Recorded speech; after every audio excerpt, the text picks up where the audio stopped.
D code को powered by Mongia steel, steel का बादशाह।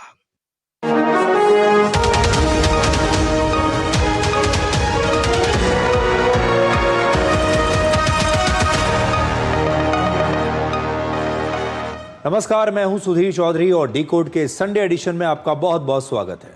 बिहार में पहले चरण की ऐतिहासिक वोटिंग के बाद पूरे देश में अब लोग यही जानना चाहते हैं कि इस रिकॉर्ड वोटिंग का मतलब क्या है, इससे किसे फायदा होगा।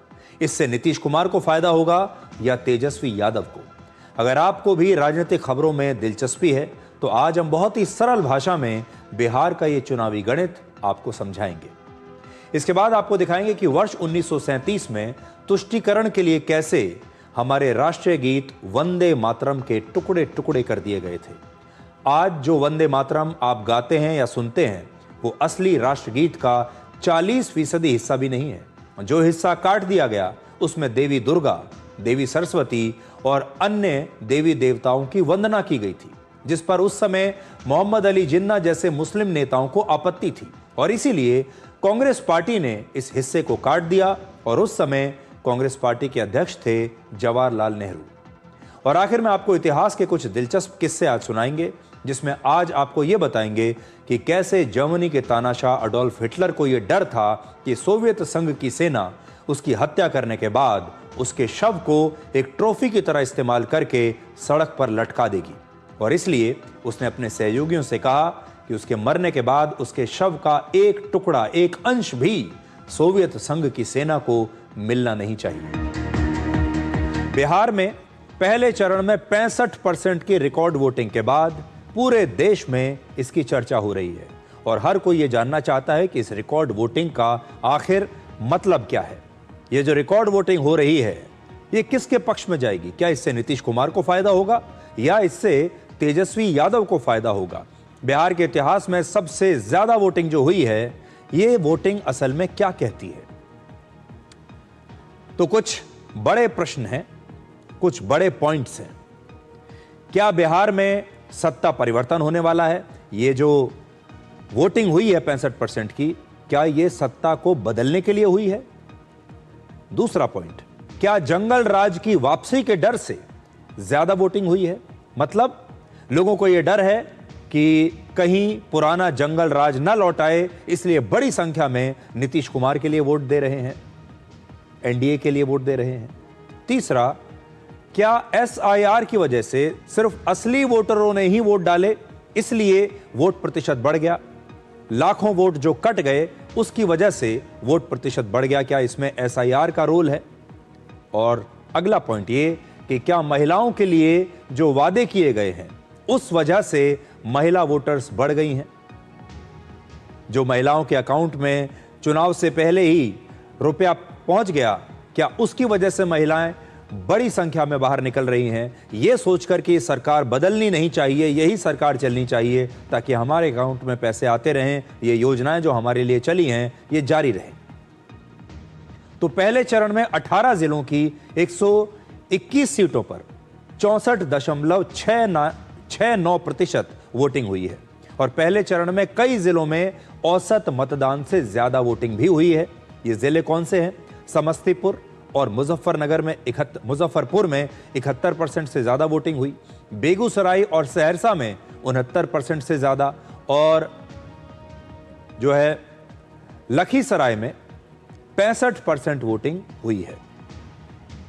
वर्ष 2020 के मुकाबले इस बार पहले चरण में हर सीट पर औसतन 29,000 वोट ज्यादा पड़े हैं। हर सीट पर 29,000 वोट ज्यादा पड़ने का बहुत बड़ा असर हो सकता है और इसका हार जीत पर क्या असर होगा आज हम आपको यह भी बताएंगे। लेकिन अभी आपको पहले चरण की वोटिंग बढ़ने की 5 बड़ी वजह बताते हैं कि ये वोटिंग जो बढ़ी है ये क्यों बढ़ी है। तो पहली वजह है, महिलाओं ने इस बार ज्यादा वोटिंग की है। बिहार चुनाव की तारीखों की घोषणा से पहले मुख्यमंत्री महिला रोजगार योजना के तहत 1 करोड़ से ज्यादा महिलाओं के बैंक खातों में 10,000 रुपए ट्रांसफर हो चुके थे। तेजस्वी यादव ने भी महिलाओं को नौकरी और पैसे देने का वादा किया है, इसलिए हो सकता है कि महिलाएं इस बार इस चुनाव में अपनी भागीदारी को बढ़ा रही हैं और बड़ी संख्या में महिलाओं ने बाहर निकलकर वोट दिया है। अब बड़ी बात यह है कि महिलाएं चाहती क्या हैं? महिलाएं नीतीश कुमार को चाहती हैं या महिलाएं तेजस्वी यादव को चाहती हैं? यह देखने वाली बात होगी। क्या महिलाएं ये चाहती हैं कि नीतीश कुमार ने जो उनके लिए इतनी सारी योजनाएं शुरू की, चुनाव से पहले जो उनके अकाउंट में पैसा आ गया, ये जारी रहना चाहिए और इसलिए वो बाहर निकल रही हैं, या फिर वो बदलाव चाहती हैं? एक और बड़ी वजह इस बार ये भी हो सकती है कि अब जमाना बदल रहा है। एक समय था जब बिहार में जो परिवार का प्रमुख होता था, पुरुष, वो तय करता था कि पूरा परिवार, उनकी पत्नी, घर की महिलाएं किसे वोट देंगी। तो जो मुखिया होता था परिवार का, वो तय करता था। लेकिन अब ऐसा नहीं है। अब आपको बड़ी संख्या में ऐसे परिवार मिलेंगे जहां पर पुरुष अलग पार्टी को वोट दे रहा है और महिला दूसरी पार्टी को वोट दे रही है। अगर ऐसा है तो फिर इसका फायदा नीतीश कुमार को जाएगा। दूसरा पॉइंट, एसआईआर की वजह से 47 लाख अवैध वोटर्स कम कर दिए गए। 47 लाख बहुत बड़ी संख्या है और ये काटे गए 47 लाख वोटर बिहार के कुल मतदाताओं का 6% है। तो सोचिए 6% वोटर्स जो हैं कम हो गए। यानी वोटर्स की संख्या अगर कम होगी तो वोटिंग परसेंटेज बढ़ेगा। इसलिए भी आपको जो वोटिंग परसेंटेज है यह बढ़ा हुआ दिख रहा है। तीसरा, वर्ष 2010 के बाद पहली बार छठ पर्व के बाद वोटिंग हो रही है। छठ पर्व के तुरंत बाद ही ये वोटिंग हुई है। ऐसे में जो लोग छठ मनाने के लिए बिहार में अपने घर गए थे, अपने गांव गए थे, वो लोग चुनाव में वोट देने के लिए इस बार अपने गांव में ही रुक गए और हो सकता है कि इसलिए भी बड़ी संख्या में वोटिंग बढ़ी है। चौथा, 2020 में आरजेडी सिंगल लार्जेस्ट पार्टी थी, सबसे बड़ी पार्टी थी और इस बार लोगों को यह डर रहा होगा कि अगर आरजेडी जीत गई तो शायद फिर से जंगल राज की वापसी हो सकती है और इस डर की वजह से भी हो सकता है ज्यादा वोटिंग हुई हो। लोग बड़ी संख्या में बाहर निकले कि भाई आरजेडी कहीं वापस ना आ जाए, इसलिए ज्यादा से ज्यादा वोट डालो। अगर ऐसा, हम कह नहीं सकते ऐसा है, अगर ऐसा है तो फिर यह तेजस्वी यादव को इसका नुकसान होगा। पांचवी बात, प्रशांत किशोर की जन स्वराज पार्टी की वजह से बिहार के लोगों में बदलाव की उम्मीद जगी है और शायद इसलिए भी वोटिंग परसेंट बढ़ा है। गृह मंत्री अमित शाह का कहना है कि बिहार में कल की वोटिंग से यह पता चलता है कि लालू यादव की पार्टी का सफाया हो चुका है। दूसरी तरफ तेजस्वी यादव अब भी महागठबंधन की जीत का दावा कर रहे हैं। इसलिए आज आप ये देखिए कि वोटिंग के अगले दिन कौन कौन से नेता आज क्या दावा कर रहे हैं। आप सभी को पहले चरण के मतदान का परिणाम जानना है क्या? ऐसे नहीं भाई, जोर से बोलो, जानना है क्या? आप सुन लीजिए, पहले चरण में लालू और राहुल की पार्टी का सुपड़ा साफ हो गया। ना लालू जी का बेटा मुख्यमंत्री बनेगा, ना सोनिया जी का बेटा प्रधानमंत्री बनेगा। पटना में बिहार के सीएम का कुर्सी खाली नहीं है और दिल्ली में भारत के पीएम का भी कुर्सी खाली नहीं। पटना में नीतीश कुमार जी बैठे हैं और दिल्ली में नरेंद्र मोदी जी बैठे हैं। मोदी जी, तेजस्वी को एक मौका मिलेगा सरकार बनाने का। सरकार बनना तय है, अब भाजपा का जाना भी तय है। आइए मिलकर बिहार बनाते हैं, जहां पढ़ाई, दवाई, कमाई, सिंचाई की व्यवस्था हो, अपराध और भ्रष्टाचार मुक्त बिहार हो, जहां कारखाने, उद्योग, धंधे और नौकरी और रोजगार। तो देखिए, दोनों पक्ष अपनी अपनी जीत का दावा आखिरी दिन तक करेंगे। जब तक आखिरी वोट की गिनती नहीं हो जाएगी तब तक दोनों पक्ष यही कहते रहेंगे कि सरकार तो हमारी ही बन रही है। लेकिन अगर आंकड़ों पर जाएं तो अक्सर यह माना जाता है कि वोटिंग परसेंट बढ़ने पर, यानी जब वोटिंग ज्यादा होती है तो उसकी वजह से सरकार बदल जाती है। आपने देखा होगा बड़े बड़े जो राजनीति के एक्सपर्ट हैं, चुनाव के एक्सपर्ट हैं, वो ये कहते हैं कि जब बड़ी संख्या में लोग बाहर निकलकर वोट डालते हैं तो इसका मतलब है कि वो सरकार से नाराज हैं, और बड़ी संख्या में वोट इसलिए डाली जाती है कि लोग सरकार बदलकर नई सरकार लाना चाहते हैं। अगर वोटिंग बढ़ रही है तो मतलब लोग बदलाव चाहते हैं, लेकिन ये आधा सच है। दरअसल कई बार सरकार को बचाने के लिए भी वोटिंग बढ़ जाती है, और इसका सबसे बड़ा उदाहरण खुद बिहार है। बिहार में वोटिंग परसेंट बढ़ने या स्थिर रहने से ज्यादातर उसी पार्टी को फायदा मिलता रहा है जो पार्टी सत्ता में होती है। वर्ष 1990 के विधानसभा चुनाव में 62% वोटिंग हुई थी और लालू यादव पहली बार मुख्यमंत्री बने। इसके बाद लगातार वोटिंग परसेंट स्थिर रहा और उसमें मामूली ही बदलाव हुआ, और यह ट्रेंड वर्ष 2000 तक चलता रहा, और इसीलिए 2005 तक बिहार में आरजेडी की ही सरकार रही। अगर आप देखेंगे 1990 से आप देखिए इस पूरे ग्राफ में 2000 तक जो वोटिंग है वो लगातार स्थिर है, 62%, 61%, 62%, और इस दौरान कोई बदलाव देखने को नहीं मिला। लेकिन अक्टूबर 2005 में सबसे कम वोटिंग हुई और आरजेडी की सरकार सत्ता से बाहर हो गई। फिर नीतीश कुमार मुख्यमंत्री बने और तब से वो लगातार अभी तक मुख्यमंत्री बने हुए हैं। अक्टूबर 2005 में जब सबसे कम वोटिंग हुई थी तो नीतीश कुमार मुख्यमंत्री बने, और 2005 से बिहार में वोटिंग परसेंटेज लगातार बढ़ रहा है और महिलाएं भी पुरुषों के मुकाबले ज्यादा वोट कर रही हैं। लेकिन तो वोटिंग बढ़ रही है, लेकिन तब भी सरकार बदली नहीं। अब आप 2 राज्यों के विधानसभा चुनावों पर नजर डालिए। पिछले साल वर्ष 2024 में महाराष्ट्र में एनडीए सरकार की दोबारा से जीत हुई और उसका वोटिंग परसेंट तब बढ़ा था। इसी तरह से वर्ष 2024 में झारखंड में हेमंत सोरेन की सरकार फिर से वापस लौटी और वहां पर भी वोटिंग परसेंट तब बढ़ा था। झारखंड में देख लीजिए 66% से 67% हो गया, लेकिन सरकार नहीं बदली। इसी प्रकार से अगर आप देखेंगे महाराष्ट्र में भी वोटिंग परसेंट बढ़ी है, लेकिन वहां पर भी सरकार बदली नहीं।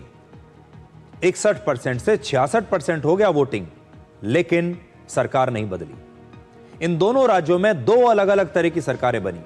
एक वो सरकार जो एनडीए की थी, एनडीए गठबंधन की, और दूसरी झारखंड में वो सरकार जो विपक्ष के इंडिया गठबंधन की थी। इसलिए दोनों उदाहरण हमने आपको दे। एक जगह बीजेपी के समर्थन वाली सरकार आई है और दूसरी जगह कांग्रेस और विपक्ष के समर्थन वाली सरकार आई है, विपक्षी गठबंधन की सरकार आई है। अब 2 ऐसे राज्यों का उदाहरण देखिए जहां लंबे समय से एक ही पार्टी की सरकार है, लेकिन वो पार्टी लगातार चुनाव जीत रही है। वर्ष 2021 में पश्चिम बंगाल विधानसभा चुनाव में वोटिंग परसेंट बढ़ा था और ममता बनर्जी फिर भी तीसरी बार मुख्यमंत्री बन गई। इसी तरह से वर्ष 2023 में मध्य प्रदेश में भी वोटिंग बढ़ी थी, लेकिन तब भी बीजेपी दोबारा सरकार में लौट आई थी। बीजेपी वर्ष 2003 से मध्य प्रदेश में लगातार सत्ता में है और वर्ष 2018 में सिर्फ 15 महीने के लिए वहां पर कांग्रेस की सरकार बनी थी। वोटिंग परसेंट बढ़ने का फायदा एनडीए को ज्यादा हो सकता है। अगर बिहार में वोटिंग बढ़ रही है तो एनडीए को फायदा ज्यादा हो सकता है। क्यों हो सकता है, उसकी 5 वजहें आपको बताएंगे। पहला, आज भी महिला वोटर्स की पहली पसंद नीतीश कुमार और एनडीए हैं। नीतीश कुमार की जो अभी तक योजनाएं रही हैं महिलाओं को लेकर, नीतीश कुमार ने जो कानून व्यवस्था पर काम किया है, नीतीश कुमार ने जो शराबबंदी की है, उसकी वजह से महिलाएं नीतीश कुमार की तरफ ज्यादा उनका झुकाव है। दूसरा, तेज प्रताप यादव, असदुद्दीन ओवैसी और जन स्वराज पार्टी महागठबंधन के वोट बैंक को नुकसान पहुंचाएंगे। जैसे मुस्लिम और यादव वोटर्स महागठबंधन के वोट बैंक हैं और इन पार्टियों के भी वही वोट बैंक हैं। तो अगर मुसलमान थोड़े से छिटक गए और वो असदुद्दीन ओवैसी के लिए भी वोट डालने लगे तो नुकसान किसका होगा? नुकसान होगा महागठबंधन का। इसी तरीके से जो यादव हैं वो भी अगर थोड़े से छिटक कर दूसरी पार्टियों की तरफ चले गए तो भी महागठबंधन का ही नुकसान होगा। तीसरा, इस बार महागठबंधन में शामिल पार्टियां करीब 12 सीटों पर एक दूसरे के खिलाफ लड़ रही हैं। इसके अलावा सीटों के बंटवारे को लेकर महागठबंधन में आखिरी समय तक लगातार कंफ्यूजन बना रहा था और इसीलिए उम्मीदवारों का चुनाव प्रचार भी बहुत देर से शुरू हुआ था। यानी इन्होंने काम बहुत देर से शुरू किया, जिसका नुकसान उन्हें हो सकता है। चौथा, एक बहुत बड़ा फैक्टर प्रधानमंत्री मोदी स्वयं है। प्रधानमंत्री मोदी चुनाव में एनडीए के सबसे बड़े ब्रांड हैं। महागठबंधन के पास ब्रांड मोदी की टक्कर का कोई नेता नहीं है। पोस्टर पर जिसकी फोटो लगाई जा सके, जिसकी फोटो देखकर ही लोग वोट देने के लिए आ जाएं, ऐसा महागठबंधन के पास कोई नेता नहीं है। इसलिए ब्रांड मोदी का अपने आप में ही एनडीए को बहुत फायदा होगा। अब तक प्रधानमंत्री मोदी 14 रैली और 1 रोड शो कर चुके हैं और इसका जो एक्स्ट्रा फायदा है ये नीतीश कुमार को मिलेगा। पांचवा, इस बार जेडीयू के प्रदर्शन में सुधार हो सकता है। क्यों हो सकता है? वर्ष 2020 में जेडीयू ने सिर्फ 43 सीटें जीती थी, जबकि करीब 33 सीटों पर जेडीयू की हार की जो मुख्य वजह थे वो थे चिराग पासवान। चिराग पासवान ने उस समय जेडीयू की बहुत वोट काटी थी, लेकिन इस बार चिराग पासवान एनडीए के साथ मिलकर चुनाव लड़ रहे हैं, इसलिए जेडीयू को वो नुकसान नहीं होगा। इसलिए जेडीयू का जो वोट है वो बढ़ सकता है। अब देखिए, आरजेडी का वोट जो है वो 23 से 24% के आसपास स्थिर रहता है। लालू यादव ने कल सोशल मीडिया पर लिखा था कि तवे से रोटी पलटती रहनी चाहिए, नहीं तो जल जाएगी। यानी लालू यादव बिहार में वोटर्स से नीतीश कुमार की सरकार को बदलने की अपील कर रहे हैं। वो कह रहे हैं कि देखिए भाई, रोटी को बदलते रहना चाहिए, जैसे तवे पर रोटी को हम पलट पलट कर सेकते हैं, नहीं अगर बदलेंगे तो रोटी जल जाएगी। इसलिए इस बार रोटी बदलने का टाइम, रोटी को पलटने का टाइम आ गया है। इस बार के चुनाव में ऐसा हो सकता है कि पिछली बार के मुकाबले आरजेडी के वोट परसेंट में कोई बदलाव न हो।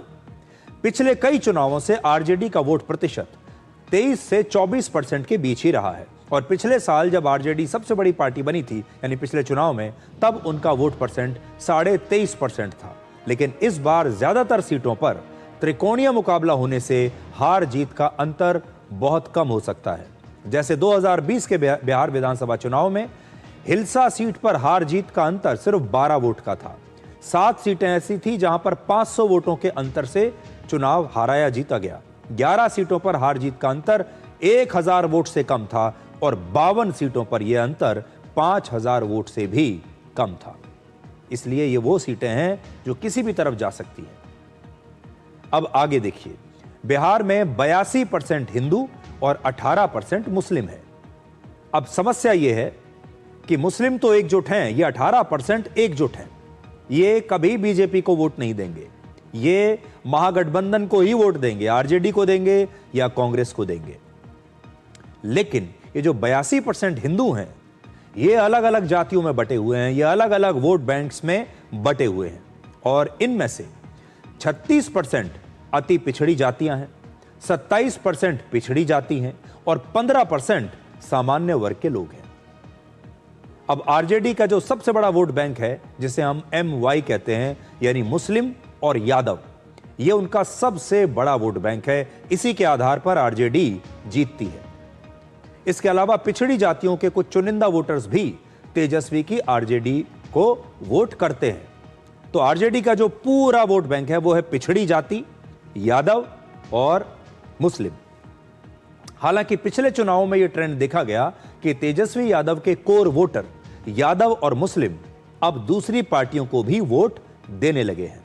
खास तौर पर जो पिछड़ी जाति के लोग हैं, अगर वो दूसरी पार्टियों को भी वोट देने लगे, मुसलमान तो मान लीजिए एकजुट होकर आरजेडी के साथ रहें या कांग्रेस के साथ रहें, लेकिन अगर कुछ यादव वोटर ऐसे निकल आए जिन्होंने ये सोचा कि इस बार हम जाति नहीं विकास के नाम पर वोट देंगे, जो कोर वोटर हैं वो जाति या धर्म की बजाय विकास के आधार पर अगर वोट दे रहे हैं, तो फिर इस बार के चुनाव जो हैं नतीजे और भी चौंकाने वाले हो सकते हैं। तो इसलिए बड़ी चीज का जो ध्यान देना है वो ये है कि मुस्लिम वोट बैंक तो ठीक है, वो तो कहीं नहीं जाएगा, लेकिन जो यादव हैं, जो पिछड़ी जाति के दूसरे वोटर्स हैं, अगर उन्होंने ये सोच लिया कि उन्हें अब मोदी का डबल इंजन चाहिए, उन्हें वही विकास चाहिए।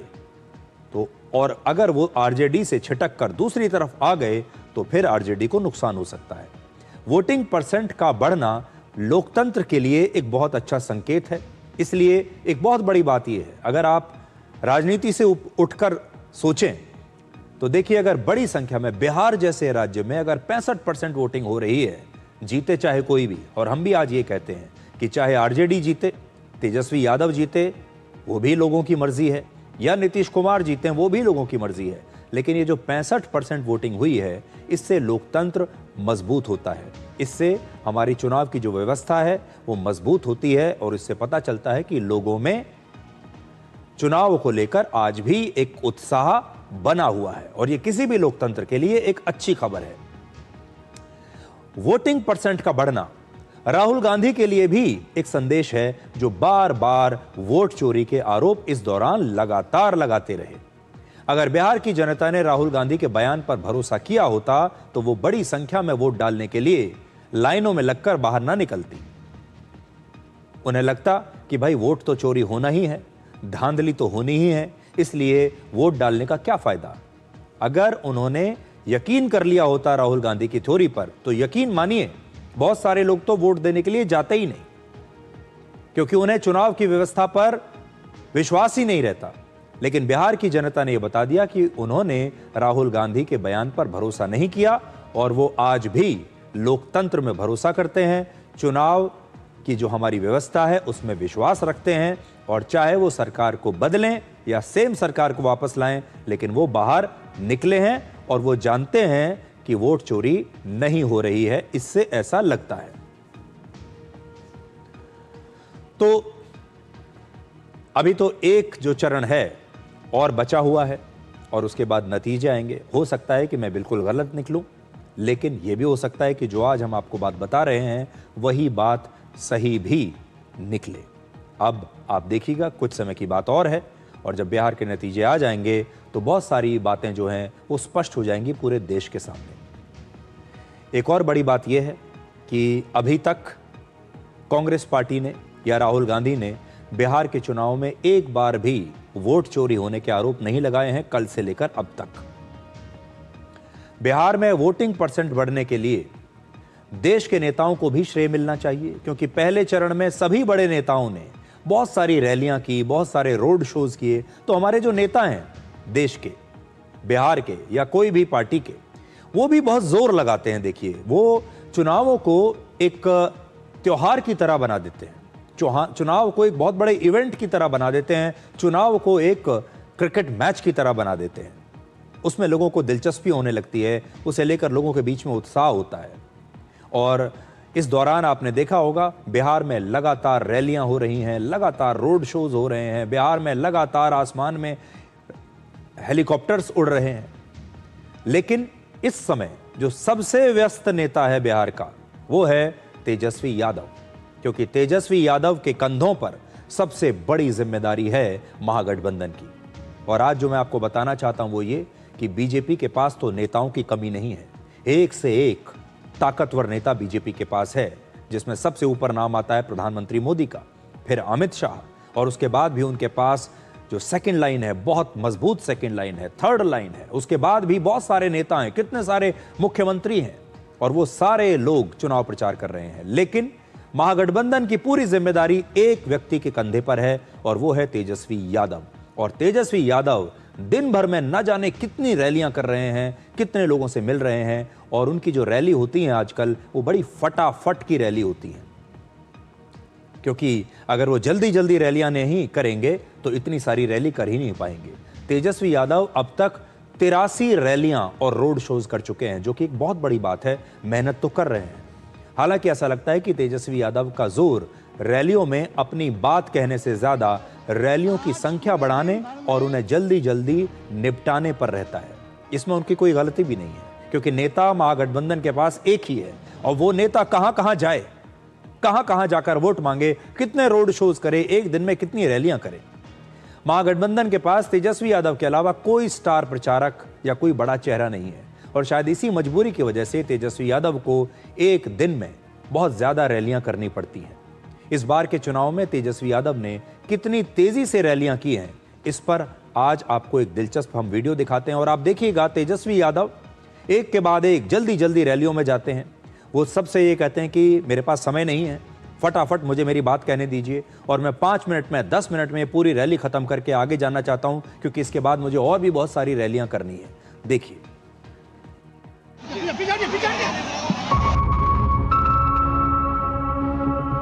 हम आज 18 रैली कर रहे हैं। आप समझिए कि हम अपना हेलीकॉप्टर को ट्रैक्टर बना दिए, तो आप समझ सकते हैं समय जो है कम है। अच्छा, 5 मिनट का समय है, इसका जरूरत नहीं, माने का जरूरत नहीं, समय नहीं है। आज पूरे दिन भर में हमको 18 सभा करना है। मंच पे जितने हमारे साथी, कृपया मदद कीजिए, व्यवस्थित रहिएगा तभी हो पाएगा, समय नहीं है। तो देखिए तेजस्वी यादव लगातार कैसे फटाफट रैलियां करते हैं। 35 साल है उनकी उम्र, और 35 साल की उम्र में तेजस्वी यादव के लिए इतनी रैलियां करना कोई आसान काम नहीं है। रैलियों के मामले में 74 वर्ष के नीतीश कुमार भी तेजस्वी यादव से वैसे बहुत ज्यादा पीछे नहीं है। वो अब तक 60 रैलियां कर चुके हैं इस उम्र में, जबकि प्रधानमंत्री मोदी ने अब तक 14 रैलियां की हैं और 1 रोड शो किया है। चुनाव प्रचार में एनडीए और विशेष तौर पर बीजेपी महागठबंधन पर भारी दिख रही है। बीजेपी में अमित शाह हैं, जेपी नड्डा हैं, राजनाथ सिंह हैं और योगी आदित्यनाथ जैसे 40 स्टार प्रचारक हैं। अमित शाह खुद अब तक 25 से ज्यादा रैलियां कर चुके हैं, और ये स्टार प्रचारक न केवल बीजेपी के उम्मीदवारों के लिए बल्कि एनडीए के सहयोगी दलों के दूसरे उम्मीदवारों के लिए भी लगातार प्रचार कर रहे हैं। यानी एनडीए की जो है टीम, बीजेपी की टीम बहुत बड़ी है। क्रिकेट में जैसे हम कहते हैं कि बेंच स्ट्रेंथ किस टीम की कितनी है, अच्छी जो टीम होती है, भारत की टीम अगर आप देखें तो उसमें 9वें और 10वें नंबर तक भी बैट्समैन हैं जो रन बना सकते हैं। बीजेपी की टीम भी बिल्कुल ऐसी ही है। कांग्रेस के स्टार प्रचारक राहुल गांधी भी हैं, और राहुल गांधी ने अब तक बिहार में सिर्फ 12 रैलियां की हैं, जिसमें 2 बार वो तेजस्वी यादव के साथ रहे हैं। तो यहां पर एक बात आपको देखनी होगी कि जो एनडीए गठबंधन है, यानी बीजेपी का जो गठबंधन है, उसकी टीम बहुत बड़ी है, उन्होंने अपने काम बांट लिए हैं। लेकिन दूसरी तरफ सिर्फ तेजस्वी यादव हैं जो लगातार एक के बाद एक रैलियां कर रहे हैं, जाते हैं, जल्दी जल्दी रैलियां करते हैं, और सारा की सारा जो बोझ है इस बार उन्हीं के कंधे पर है।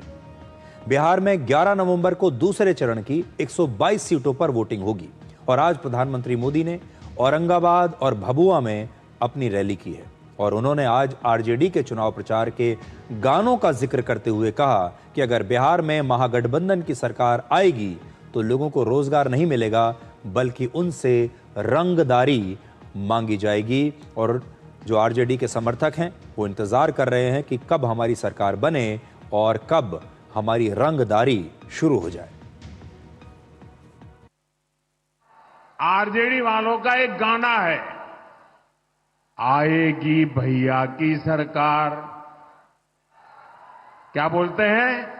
आएगी भैया की सरकार, बनेंगे रंगदार। आप सोचिए, ये आरजेडी वाले इंतजार कर रहे हैं कि कब उनकी सरकार आए और कब अपहरणीय रंगदारी, ये पुराना गोरख धंधा फिर से शुरू हो जाए। आरजेडी वाले आपको रोजगार नहीं देंगे, ये तो आपसे रंगदारी वसूलेंगे, रंगदारी। उनका क्या गाना है? भैया के आबेदे सत्ता, भैया के आबेदे सत्ता, कट्टा सटा के उठा लेब घरवा से। इन्हें जनता को कट्टा दिखाकर लूटना है, लूटना। उनका एक और गाना चल रहा है, मारब सिक्सर के, मारब सिक्सर के, 6 गोली छाती में। यही इनका तौर तरीका है, यही इनका प्लान है। इनसे कोई भी सवाल पूछेगा तो यही जवाब मिलेगा, मारब सिक्सर के 6 गोली छाती में। यही जंगल राज की आहट है। तो देखिए, जिस जंगल राज की मैं आपसे बात कर रहा था और मैं आपको कह रहा था कि एक कारण यह भी हो सकता है कि लोग डर गए हों कि कहीं जंगल राज दोबारा ना आ जाए, इसलिए वो बड़ी संख्या में बाहर निकलकर वोट डाल रहे हैं, वो यही कारण है। आपने प्रधानमंत्री मोदी का भाषण सुना और बीजेपी के नेता लगातार बिहार के लोगों को यही कह रहे हैं कि अगर आरजेडी की सरकार आ गई, महागठबंधन की सरकार आ गई, तो जंगल राज लौट आएगा।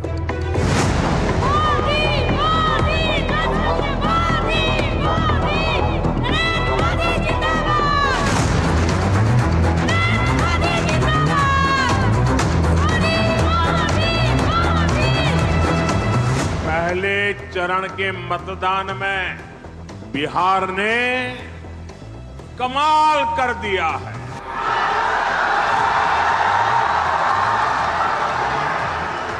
पहले चरण में जंगल राज वालों को 65 वोल्ट का झटका लगा है।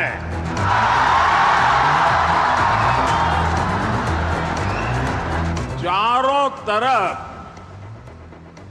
ये चर्चा है कि बिहार के नौजवानों ने विकास को चुना है, एनडीए को चुना है।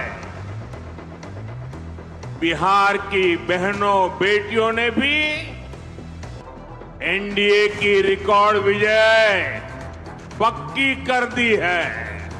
ये माहौल भी उस संकल्प का परिचय करा रहा है। नहीं चाहिए कट्टा सरकार, नहीं चाहिए कट्टा सरकार। फिर एक बार, फिर एक बार, फिर एक बार नहीं चाहिए। बिहार का बच्चा रंगदार नहीं बन सकता। अब हमारा बच्चा इंजीनियर बनेगा, डॉक्टर बनेगा, एडवोकेट बनेगा, अदालत में जज बनेगा। मैं बिहार में आपको, यहां फैशन है ना, कट्टा लेकर के आ जाते हैं, फिर बोलते हैं हैंड्स अप, यही है ना। मैं बिहार में आपको हैंड्स अप कहने वाले, अब बिहार में उनके लिए जगह नहीं है। अब तो बिहार में स्टार्टअप के सपने देखने वाले चाहिए, हैंड्स अप वाले नहीं चाहिए हमें। साथियों, हम बच्चों के हाथ में किताबें, कंप्यूटर, लैपटॉप दे रहे हैं। हमारे बच्चे खेल में आगे बढ़े, इसलिए हम उन्हें बैट दे रहे हैं, हॉकी स्टिक दे रहे हैं, फुटबॉल दे रहे हैं, वॉलीबॉल दे रहे हैं। लेकिन आरजेडी के लोग बिहार के युवाओं को कट्टा और दूनाली देने की बात कर रहे हैं।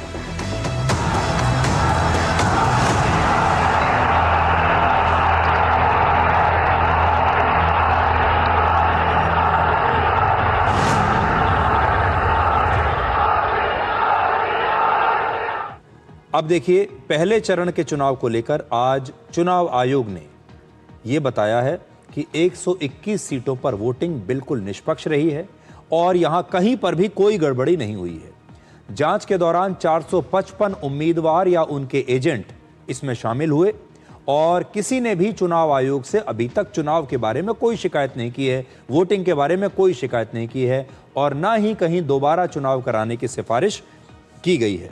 और इसमें लिखा है कि स्क्रूटनी करने के बाद कहीं पर भी कोई भी गड़बड़ी किसी भी पोलिंग स्टेशन पर नहीं पाई गई है, ऐसा चुनाव आयोग ने आज कहा है। हालांकि आज राहुल गांधी के लिए एक मौका था कि वो किसी भी सीट पर गड़बड़ी और वोट चोरी को लेकर शिकायत कर सकते थे। देखिए अब बड़ी बात क्या है, राहुल गांधी या उनकी पार्टी का कोई भी सदस्य, क्या अभी तक किसी ने भी वोट चोरी का कोई आरोप लगाया है, गड़बड़ी का कोई आरोप लगाया है? अगर हुई है तो उन्हें लगाना चाहिए था। अब हो सकता है कि राहुल गांधी अगले साल 2026 में एक प्रेस कॉन्फ्रेंस करेंगे और फिर अगले साल आपको बताएंगे कि पिछले साल बिहार में जो चुनाव हुआ था उसमें वोट चोरी हुई है।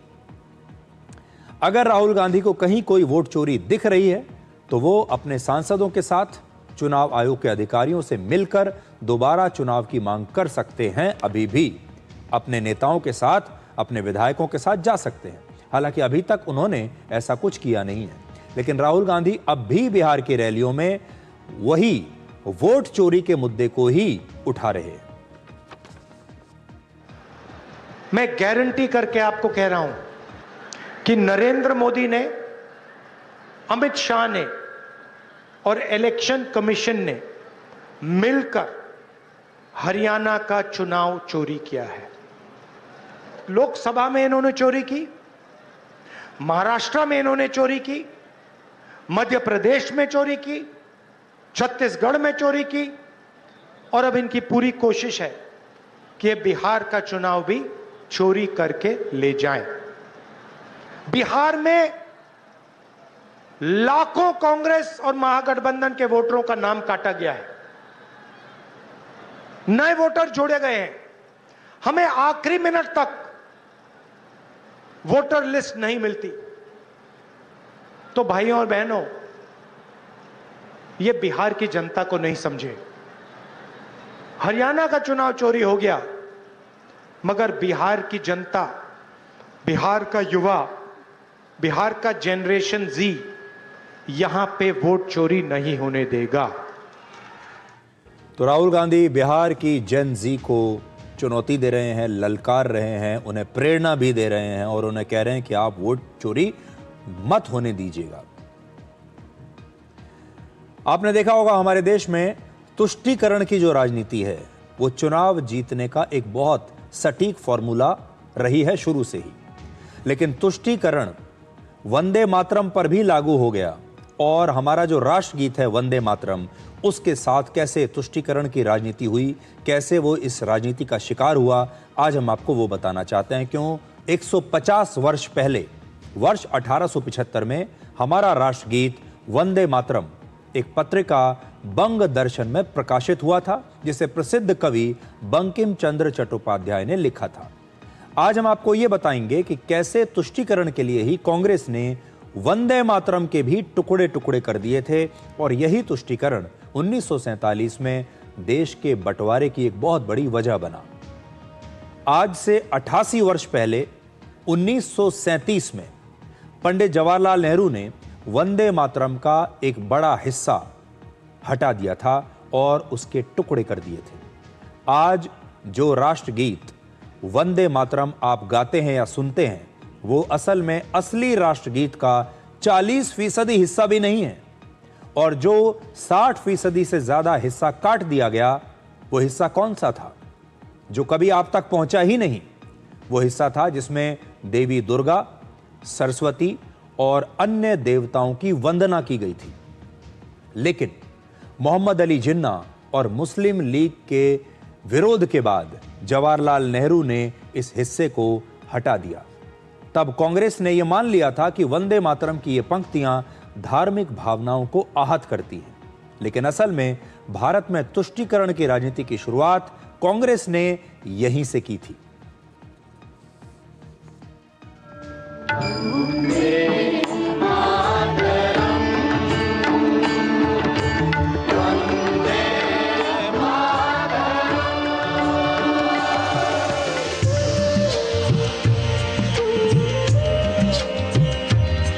वंदे मातरम एक मंत्र है,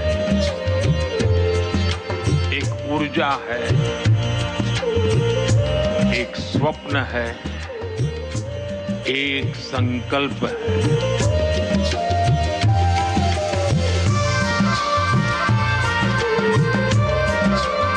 वंदे मातरम मां भारती की साधना है, मां भारती की आराधना है। वंदे मातरम ये एक शब्द हमें इतिहास में ले जाता है। वंदे वंदे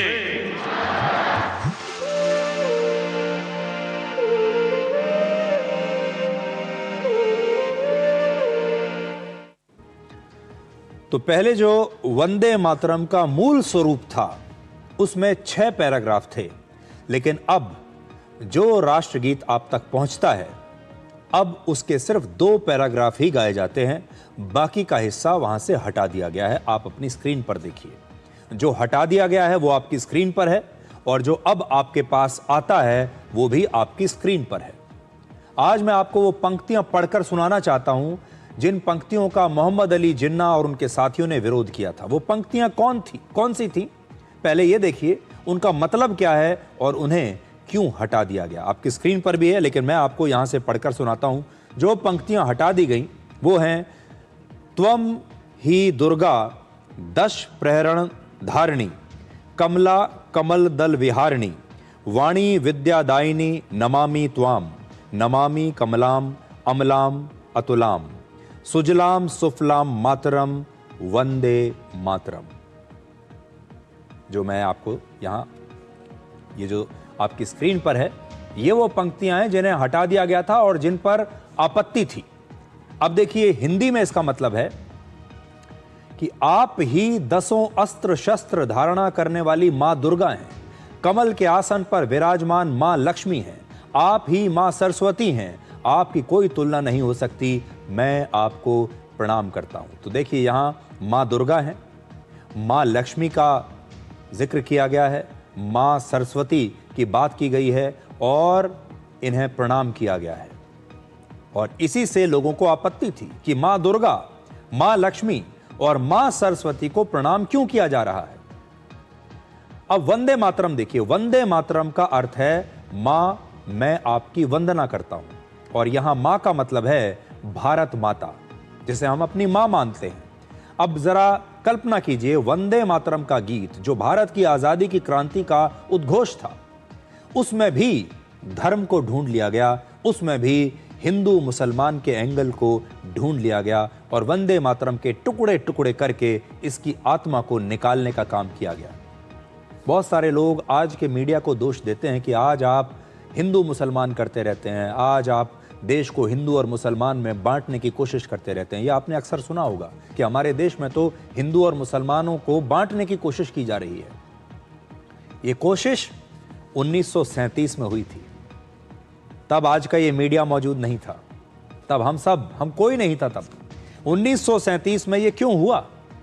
1937 में किसी ने आवाज क्यों नहीं उठाई? 1937 में जब ये बात कही गई थी कि आप मां दुर्गा, मां सरस्वती और मां लक्ष्मी का जिक्र, उनके बारे में उन्हें प्रणाम वंदे मातरम में नहीं कर सकते, तब ये क्या था? क्या ये तुष्टीकरण नहीं था? क्या ये हिंदू और मुसलमान को बांटने का काम नहीं था? क्या ये धार्मिक कट्टरवाद नहीं था?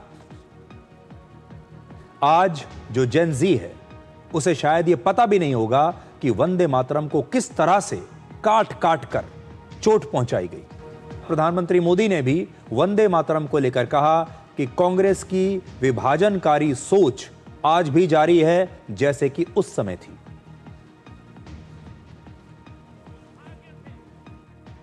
(1937) में वंदे मातरम के महत्वपूर्ण पदों को, उसकी आत्मा के एक हिस्से को अलग कर दिया गया था, वंदे मातरम को तोड़ दिया गया था, उसके टुकड़े किए गए थे। वंदे मातरम के इस विभाजन ने देश के विभाजन के बीज भी बो दिए थे। राष्ट्र निर्माण का ये महामंत्र, इसके साथ ये अन्याय क्यों हुआ, ये आज की पीढ़ी को भी जानना जरूरी है, क्योंकि वही विभाजनकारी सोच देश के लिए आज भी चुनौती बनी हुई है। वर्ष 1896 में प्रसिद्ध कवि रविंद्रनाथ टैगोर ने कलकत्ता में भारतीय राष्ट्रीय कांग्रेस के अधिवेशन में पहली बार वंदे मातरम गाया था। आज इस शहर का नाम कोलकाता है, तब इसे कलकत्ता कहते थे। और यह पहला मौका था जब यह गीत राष्ट्रीय स्तर पर गाया गया, जिसे सुनकर वहां सभा में मौजूद हजारों लोगों की आंखों में आंसू आ गए थे। इसके बाद अगले 27 वर्षों तक इस गीत पर किसी न किसी तरह का कोई न कोई विवाद जो है नहीं रहा। यह सब बिल्कुल ठीक चल रहा था। वर्ष 1923 में प्रसिद्ध गायक विष्णु दिगंबर पुलस्कर ने कांग्रेस के अधिवेशन में इस गीत को गाया और तब मुस्लिम लीग के नेता मोहम्मद अली जौहर ने उन्हें रोकने की कोशिश की। फिर 1937 में कांग्रेस ने मुस्लिम लीग और मोहम्मद अली जिन्ना के विरोध के बाद वंदे मातरम के कुछ हिस्सों को हटा दिया, और ये वो हिस्से थे जिसमें मां दुर्गा, मां सरस्वती और हिंदुओं के दूसरी देवी देवताओं की वंदना की गई थी। और कांग्रेस में जब यह फैसला लिया गया, कांग्रेस पार्टी में, तब जवाहरलाल नेहरू कांग्रेस के अध्यक्ष थे। उस समय यह कहा गया कि देवी देवताओं की वंदना से मुसलमानों को परेशानी हो सकती है, उनकी धार्मिक भावनाओं को चोट पहुंच सकती है। अब इस विवाद पर कांग्रेस ने कहा है कि रविंद्रनाथ टैगोर के अनुरोध पर ही जवाहरलाल नेहरू ने वंदे मातरम से कुछ पदों को हटाने का फैसला किया था। नेताजी सुभाष चंद्र बोस और पंडित जवाहरलाल नेहरू गए रविन्द्रनाथ टैगोर जी के पास, सब कुछ क्रॉनिकल्ड है, सब कुछ है इसमें, और रविन्द्रनाथ टैगोर जी ने कहा कि ये 3 स्टैंजा रहने चाहिए, और वही स्टैंजा चल रहे हैं। इसमें क्या गलत है? कांग्रेस की तुष्टीकरण की राजनीति का असर आपको आज भी दिखाई देगा।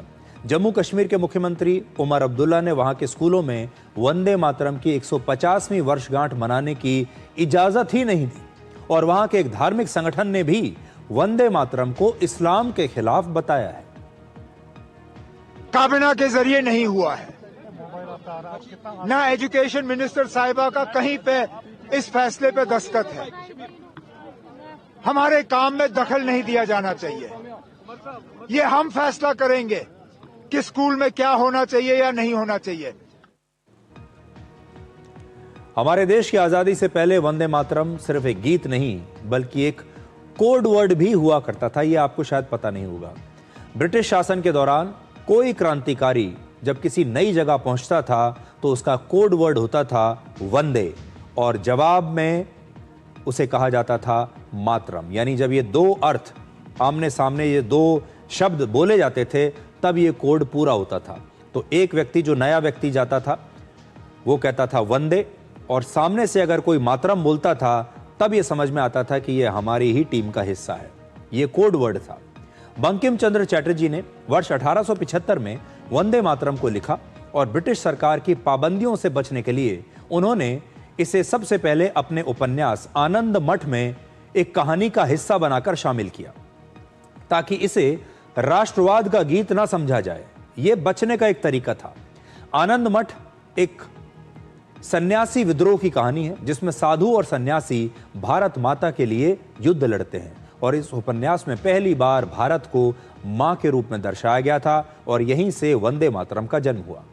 इस सन्यासी विद्रोह ने एक चिंगारी दी, आनंद मठ ने उसे कहानी दी, और वंदे मातरम ने उस चिंगारी को एक राष्ट्रगीत की लौ में बदल दिया।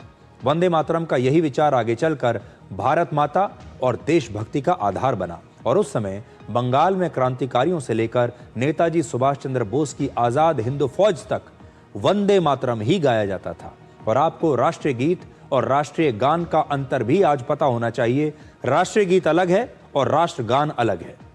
24 जनवरी 1950 को वंदे मातरम को राष्ट्रीय गीत का दर्जा दिया गया, और इसी दिन जन गण मन को राष्ट्रीय गान घोषित किया गया। जन गण मन ही भारत का आधिकारिक राष्ट्रीय गान है, जिसमें भारत की एकता और गौरव का गुणगान किया गया है और वंदे मातरम में भारत माता की वंदना की गई है। हमारे संविधान के मुताबिक जन गण मन को सम्मान देना हर नागरिक का पहला कर्तव्य है। हालांकि संविधान में वंदे मातरम का जिक्र नहीं है। और अब आज से हम आपके लिए एक बड़ी दिलचस्प सीरीज शुरू कर रहे हैं, जिसमें हम आपको इतिहास की कुछ दिलचस्प घटनाओं के बारे में बताएंगे। उनका आज से कुछ लेना देना नहीं है, लेकिन ये ऐसी घटनाएं हैं जिनसे आप बहुत सारी सीख ले सकते हैं और शायद आपको उनके बारे में पता भी ना हो। एक कहावत है, those who live by the sword die by the sword. इसका मतलब है, जो हिंसा के बल पर अपना जीवन जीते हैं उनका अंत भी हिंसा से ही होता है। और ये कहावत दुनिया के सभी तानाशाहों के लिए एक चेतावनी है। आज हम आपको जर्मनी के तानाशाह अडोल्फ हिटलर के दर्दनाक अंत की कहानी सुनाएंगे। हिटलर को दुनिया के करोड़ों लोगों की मौत का कारण माना जाता है, क्योंकि उसने वर्ष 1939 में पोलैंड पर हमला करके दूसरे विश्व युद्ध की शुरुआत की, जिसमें 5 से 6 करोड़ लोग मारे गए थे और इन सब का जिम्मेदार एक प्रकार से हिटलर को माना जाता है। हिटलर के आदेश पर 60 लाख से ज्यादा यहूदियों की कॉन्सेंट्रेशन कैंप्स में हत्या कर दी गई थी और इसे मानव इतिहास का सबसे बड़ा नरसंहार माना जाता है। हिटलर पूरी दुनिया को जीतना चाहता था, लेकिन सोवियत संघ की रेड आर्मी ने हिटलर का विश्व विजेता बनने का सपना तोड़ दिया और अप्रैल 1945 में जब रेड आर्मी ने जर्मनी की राजधानी बर्लिन को घेर लिया, उस समय हिटलर यह समझ चुका था कि अब उसकी हार निश्चित है। लेकिन हिटलर को यह डर था कि अगर रेड आर्मी ने उसे जिंदा पकड़ लिया तो मारने से पहले उसे बहुत टॉर्चर किया जाएगा, उसे तरह तरह की यातनाएं दी जाएंगी और उसे सरेआम अपमानित किया जाएगा, जिससे उसकी छवि बहुत खराब होगी। वो तो दुनिया भर का शासक बनना चाहता था, जिससे उसकी एक शक्तिशाली नेता की जो छवि है वो धूमिल हो जाएगी इस अपमान के बाद। इसलिए उसने एक तो यह तय कर लिया कि वो कभी भी जिंदा पकड़ा नहीं जाएगा। और ठीक इससे पहले 28 अप्रैल 1945 को हिटलर के सहयोगी और इटली के तानाशाह मुसोलिनी को सड़क पर ऐसे ही सरेआम मार दिया गया था और फिर उसकी लाश को सड़क पर एक खंबे पर लटका दिया गया था। हिटलर जानता था कि उसके साथ भी ऐसा ही किया जाएगा। वो समझ चुका था कि उसका अंत भी ऐसे ही होगा, इसलिए उसने अपनी मौत की तैयारी पहले से ही शुरू कर दी। मुसोलिनी की मौत के अगले ही दिन 29 अप्रैल 1945 को हिटलर ने सबसे पहले अपने पालतू जर्मन शेफर्ड डॉग को साइनाइड देकर मार दिया और इसी दिन हिटलर ने अपनी गर्लफ्रेंड ईवा ब्रॉन से 12 साल के रिश्ते के बाद औपचारिक रूप से शादी की और फिर शादी के अगले ही दिन 30 अप्रैल 1945 को हिटलर ने खुद को गोली मार ली और ईवा ब्रॉन ने साइनाइड खाकर आत्महत्या कर ली। हिटलर को डर था कि सोवियत संघ की सेना उसके शव को ट्रॉफी के तौर पर अपने देश में शोकेस कर सकती है। अगर शव मिल गया तो उसे जगह जगह सड़कों पर घुमाया जाएगा। हो सकता है कि सड़कों पर किसी खंबे से उसे लटका दिया जाए, जैसा कि उनके सहयोगी मुसोलिनी के साथ हुआ था। और हिटलर ये नहीं चाहता था, इसलिए हिटलर ने एक तो ये तय कर लिया कि वो जिंदा नहीं पकड़ा जाएगा और अगर पकड़ा भी गया मरने के बाद भी तो उसका शव जो है वो रेड आर्मी के हाथ नहीं लगना चाहिए। और इसीलिए उसने अपने सहयोगियों को यह आदेश दिया कि मौत के बाद उसकी लाश को जला दिया जाए। हिटलर यूं तो एक ईसाई था और वैसे एक ईसाई के तौर पर उसे दफनाया जाना चाहिए था, लेकिन उसके बाद भी उसने तय किया कि उसकी लाश को दफनाने के बजाय जला दिया जाए ताकि उसकी लाश का एक हिस्सा भी किसी को ना मिले। और जर्मनी की सेना ने वैसा ही किया और हिटलर के मरने के बाद उसकी लाश पर पेट्रोल छिड़क कर उसमें आग लगा दी और सोवियत संघ की सेना को सिर्फ हिटलर के शरीर की राख मिली, उसकी लाश कभी नहीं मिली। इंसान जब तक जिंदा रहता है वो हमेशा अच्छे घर में रहना चाहता है, बड़ी सोसाइटी में रहना चाहता है, बढ़िया लोकेशन पर रहना चाहता है, एक पॉश इलाके में रहना चाहता है जहां उसका अड़ोस पड़ोस भी अच्छा हो, वहां पर प्रभावशाली लोग रहते हो। सभी लोग ये चाहते हैं। लेकिन अब लोग मरने के बाद भी चाहते हैं कि जहां उन्हें दफनाया जाए वहां उनके आसपास अच्छे और बड़े बड़े लोगों की कब्र हो। आज मैं आपके लिए एक ऐसी ही खबर को डिकोड कर रहा हूं जिसमें लोग अब अपनी कब्र की एडवांस बुकिंग पर लाखों रुपए खर्च कर रहे हैं। आपने अब तक घर, गाड़ी या फिर प्लेन की टिकट्स की एडवांस बुकिंग के बारे में सुना होगा, लेकिन फ्रांस की राजधानी पेरिस में लोग अब अपनी कब्र की भी एडवांस बुकिंग कर रहे हैं और कर सकते हैं। पेरिस में मरने के बाद लोग अगर महान हस्तियों की कब्र के आसपास दफन होना चाहते हैं तो वो इसकी बुकिंग अभी से कर सकते हैं और इसके लिए उन्हें इस समय 4 लाख रुपए की फीस देनी होगी, जिसके बाद उनकी जो कब्र है वो प्रसिद्ध लोगों के आसपास रहेगी, जैसे प्रसिद्ध उपन्यासकार ऑस्कर वाइल्ड या मशहूर रॉक स्टार जिम मॉरिसन जैसी हस्तियों के पास अगर वो अपनी कब्र लेना चाहते हैं तो इतना पैसा खर्च करके वो ले सकते हैं। यानी मरने के बाद भी दुनिया के इन वीवीआईपी लोगों का पड़ोसी बनने का एक मौका लोगों को मिल रहा है। और इस एडवांस बुकिंग के लिए 4 लाख रुपए के अलावा कब्र के लिए किराया भी देना होगा। 10 साल के लिए 1 लाख रुपए, 30 साल के लिए 3.5 लाख रुपए और 50 साल के लिए 5.5 लाख रुपए अलग से देने होंगे। तो अगर आप देखें तो हमेशा के लिए इस कब्र को लेने का जो किराया होगा, जो खर्चा होगा, वो 18 लाख रुपए से ज्यादा का होगा। और फ्रांस की सरकार ने कब्र की बुकिंग के लिए एक लॉटरी सिस्टम शुरू किया है, क्योंकि सबको तो नहीं दी जा सकती, जो जगह है वो बहुत लिमिटेड है। दरअसल पेरिस की 3 खास कब्रगाहों में 19वीं सदी की ऐसी 30 कब्र हैं जो बहुत बुरे हाल में हैं और फ्रांस की सरकार इन पैसों से इन कब्रों की मरम्मत करवाएगी। फ्रांस की सरकार का यह फैसला एक सामाजिक प्रयोग है जिसमें एक तरफ विरासत को बचाने की कोशिश है और दूसरी तरफ लोगों को मशहूर हस्तियों के साथ उनकी कब्र देने का एक मौका है। तो आज डिकोड में इतना ही। अब आपसे हमारी अगली मुलाकात होगी कल यानी सोमवार रात 9 बजे। तब तक आप खुश रहिए, सुरक्षित रहिए, स्वस्थ रहिए। नमस्कार।